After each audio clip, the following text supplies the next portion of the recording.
Hello everybody, welcome back to Max Reviews, and today we're going to be talking about the new Hotel Transylvania film, Hotel Transylvania Transformia, or Hotel Transylvania 4, or the final Hotel Transylvania film. So, this is Max Reviews, and let's just dive into the good here for this movie. For the good, I think the animation here is still pretty good, and for a little backstory for this, I think it was originally done by Sony Pictures Animation. It still is. And then it was going to be just dropped in theaters in summer 2021. And then it got delayed to October 2021. And it makes sense. That sounds pretty good.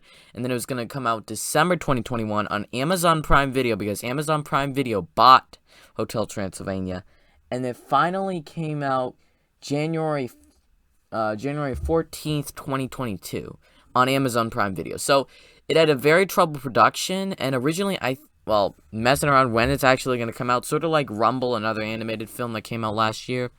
And then also, they had Adam Sandler wasn't coming back to voice Dracula, so they had to get a new guy to pretend to do like Dracula's voice. And then also on top of that, originally I thought they were doing aliens, and then they scrapped that idea. They had already cast some people to voice the alien, like Alien King in Hotel Transylvania 4, and then they switched it all up and did a bit more of a generic thing. So did it work out?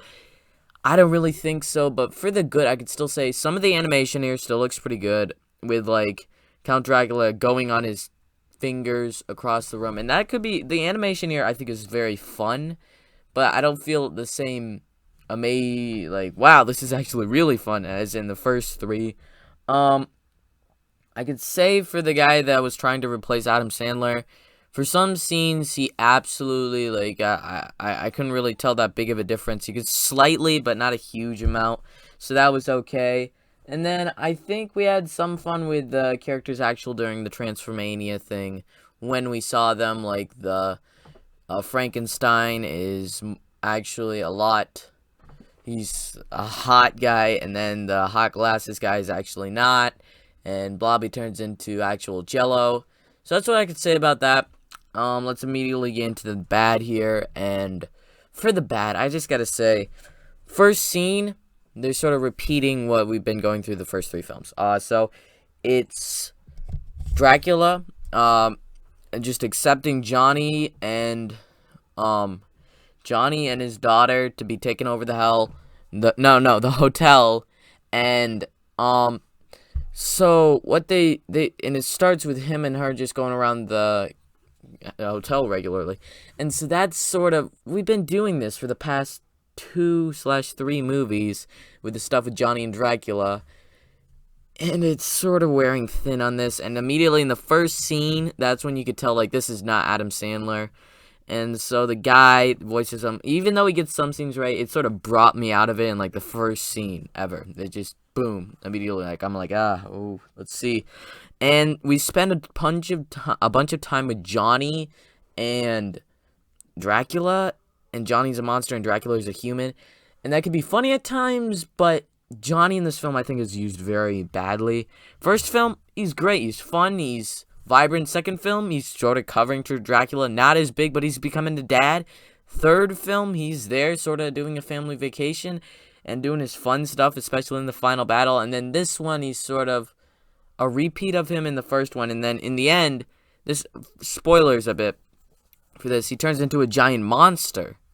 Not a monster like he is. He gets bigger and bigger and angrier and angrier, and and I've just seen this before. Like, they sort of did the same thing in Hotel Transylvania 3, which wears it down more. And then I was really frustrated by having a giant monster battle in Addams Family 2 Summer Vacation. No, yeah, I think Addams Family 2.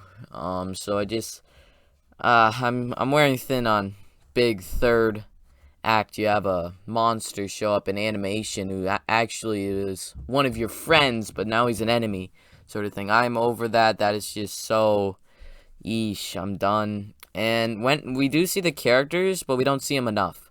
The other characters, like Mavis and old Frankenstein, Mummy Guy, we're spending time with Johnny and Dracula, which we've already done countless times in so many movies. And like, Dracula's married now, but that doesn't really change anything. Like, she's there, but it doesn't really change anything. It could still have some fun moments to it, like with the scientist guy, the mad scientist.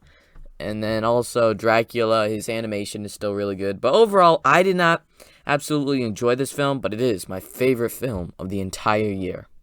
Because it's the only one that I've seen this year so far. I'm a bit late on this, but yep, that's just my opinion on it. I'm going to be coming out with a ranking of all 4 films tomorrow, so come back for that. Subscribe to Max Reviews. Like this video, and my final score here on the entertainment scale is overall, I think it's a C-, and on the entertainment scale, a 7.5. And I don't think I'd really recommend it. If you're a fan of the series, just end at number 3. It's not that amazing of a film right here. So, yep, that's it. Thank you. Thank you for watching. Subscribe to Max Reviews. Like this video. Come back tomorrow for my ranking of all 4 Hotel Transylvania films. And Braden out.